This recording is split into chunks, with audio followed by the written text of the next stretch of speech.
Salve, galera do Vascão! Bora reagir a mais um vídeo aqui do SBT Esporte Rio.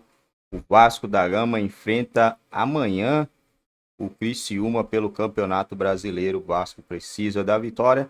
O bom se o Vasco vencer é que ele já fica tranquilo, né? Ele não fica pressionado. Por isso que é bom jogar amanhã pro Vasco. Eu acho bom que se perde também. Porque o ruim é quando você tá pressionado. Os times jogaram, ganharam e aí você ainda vai jogar. E você fica, nossa, se a gente não ganhar, se não ganhar, e fica focado nisso daí. E aí acaba perdendo o jogo. Tomara que o Vasco vença o Criciúma. É um jogo vencível, é um jogo que todo time vai querer vencer. É o Criciúma, né? É provavelmente 3 pontos garantido.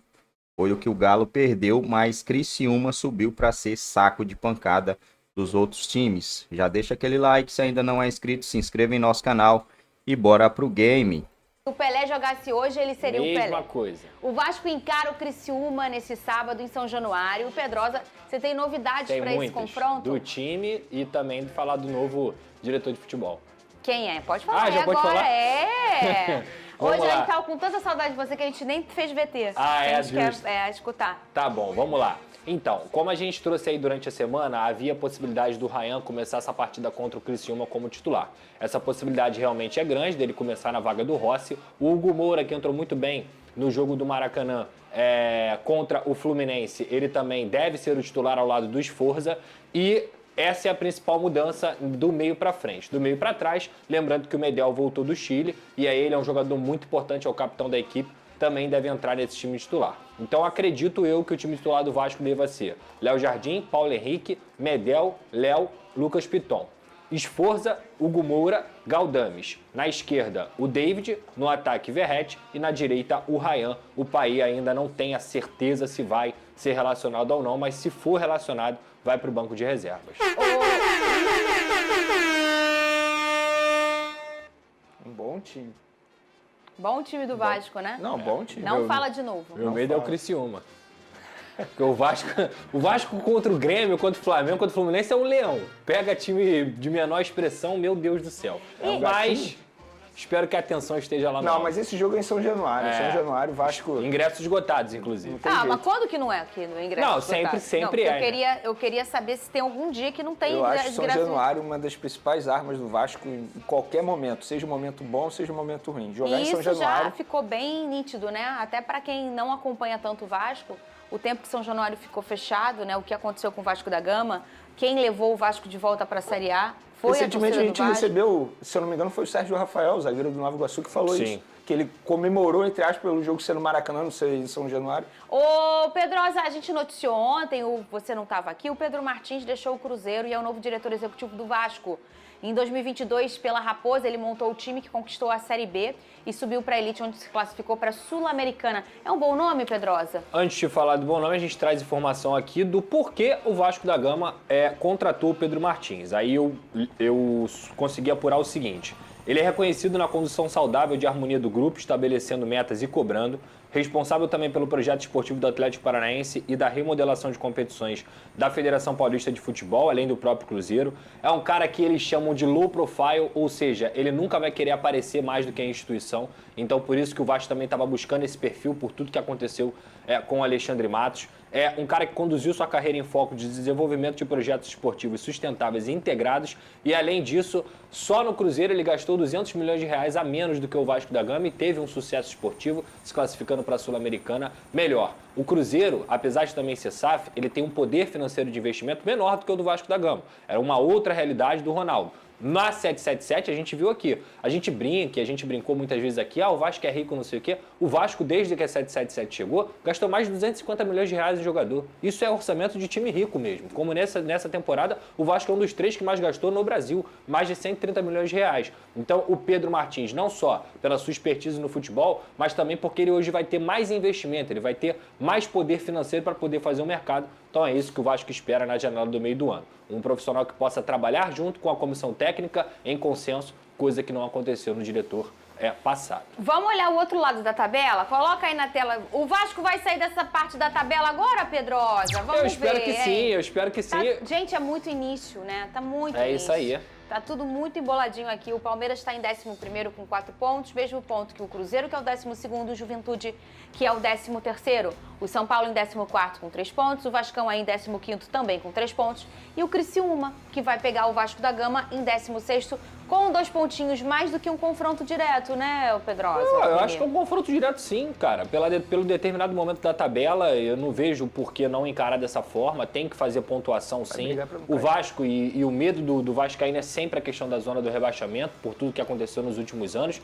Merece chegar a 6 pontos. O principal do Vasco é sempre pontuar em casa, sempre vencer em casa e tentar buscar um ponto fora. Esse é o campeonato do Vasco. Não adianta eu chegar aqui pro torcedor e falar que o Vasco vai para a Libertadores, porque não é verdade. Isso não vai acontecer. Agora, o torcedor vascaíno, ele merece um campeonato tranquilo. Eu acredito nessa comissão técnica para deixar um Vasco ali entre 12º e a 8ª colocação, pelo menos durante o Campeonato Brasileiro inteiro, ou até mesmo até a janela do meio do ano, que aí você pode trazer 2, 3 reforços e que te possibilita a buscar novas posições lá na frente. Agora, esse campeonato também vai ficar muito apertado. No ano passado a gente teve um campeonato, o Botafogo descolou, né, em algum momento ali, e depois a briga volta novamente, mas tirando o Botafogo, o negócio era intenso, né, não só no meio tabela, como brigando pelo G4, como a briga do rebaixamento. A gente viu uma briga de rebaixamento no ano passado, em que o Vasco ficou 20 minutos na Série B, e por um gol ali volta para a Série A. Foi uma coisa louca.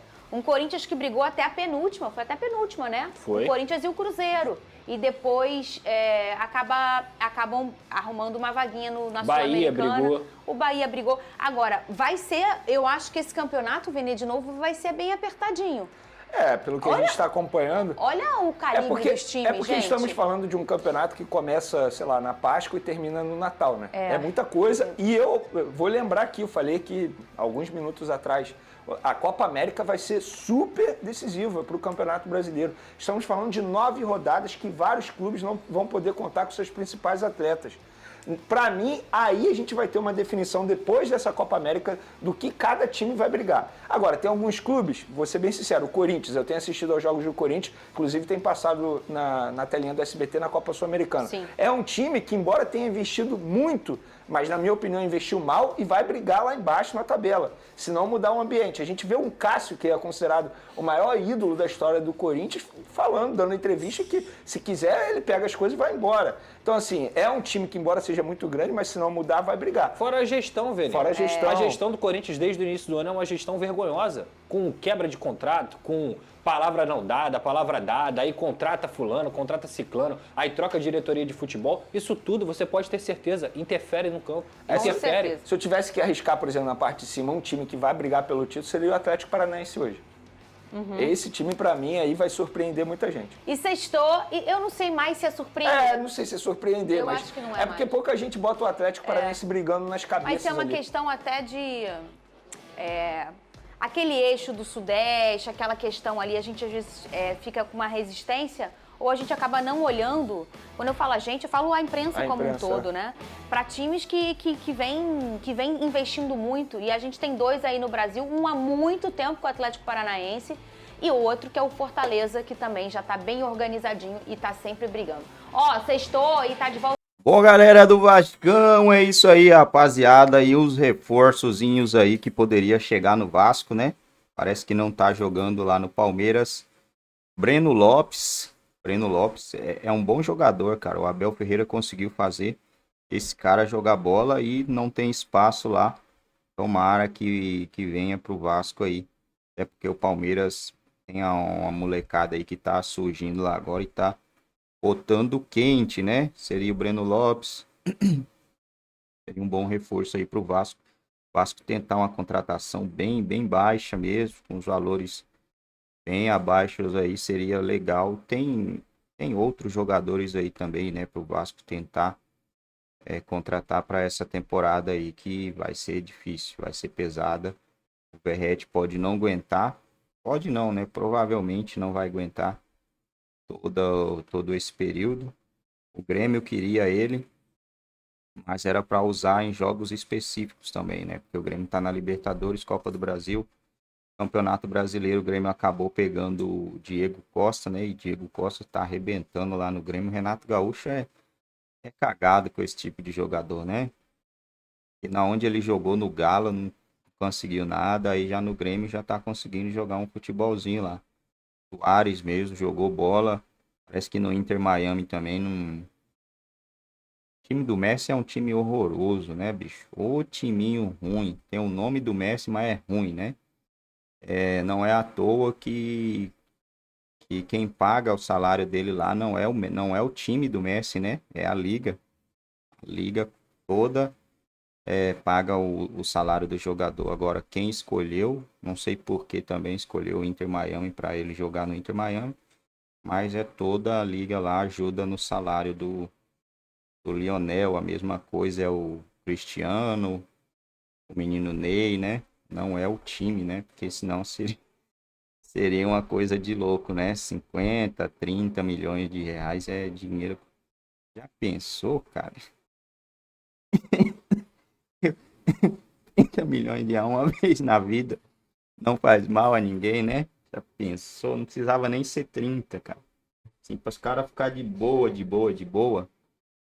Vidão The Ray. Igual a mulher da novela que eu assisti lá nos anos 2000, né? Vida The Ray, 2 milhas. Você deixa ela ali na renda fixa, rende 20 milhas, aí desconta o imposto, vai para 18 milhas, né? 18 milhas sem fazer nada, todo mêsinho, daria pro cara dar uma brincada, né? Não que iria ficar só nisso, né? Daria para fazer algum outro tipo de investimento. 18 milhas ali, todo mês, cara. Interessante, né? Dá pro cara viajar aí o mundo. Durante um período, depois ele procurava alguma coisa para fazer da vida. Mas é isso aí, galera. O Vasco enfrenta o Criciúma nesse sábado, às 4 horas, horário de Brasília. Depois tem o Fortaleza, que acabou com o Boca Juniors, hein? Meteu 4 no Boca pela Copa do Brasil. O Vasco vai ter que ir lá para fazer um jogo bem retranqueiro. O próximo jogo é lá pro final do mês, dia 21. Lembrando que amanhã é o último jogo do Vasco no mês, né? Também amanhã é dia 27. E aí, pelo Campeonato Brasileiro, o próximo jogo é Atlético Paranaense, depois o Vitória em casa e depois o Flamengo também em casa. Só que o jogo entre Vasco e Flamengo, acho que a casa não conta, né? Não conta nem para um nem para outro. Será que esse jogo será no Maracanã? Pode ser também que esse jogo seja no Maracanã. Até mesmo por isso, jogar em casa em clássico, para mim não vale, né? Não vale. Clássicos do Rio não vale. Clássico no Rio não vale, em Minas também não vale. O Cruzeiro vai lá na casa do Atlético Mineiro lá. Já ganhou, foi 2 vezes, né? Fez uns 4, 5 jogos lá, já ganhou 2 vezes. Então, casa em clássico é um jogo assim que não vale muito, não. Ah, vai jogar em casa. Não, aqui não conta. Então, é um jogo bem equilibrado. Jogo difícil, o Vasco precisa pontuar nesse Campeonato Brasileiro para sair desse sufoco.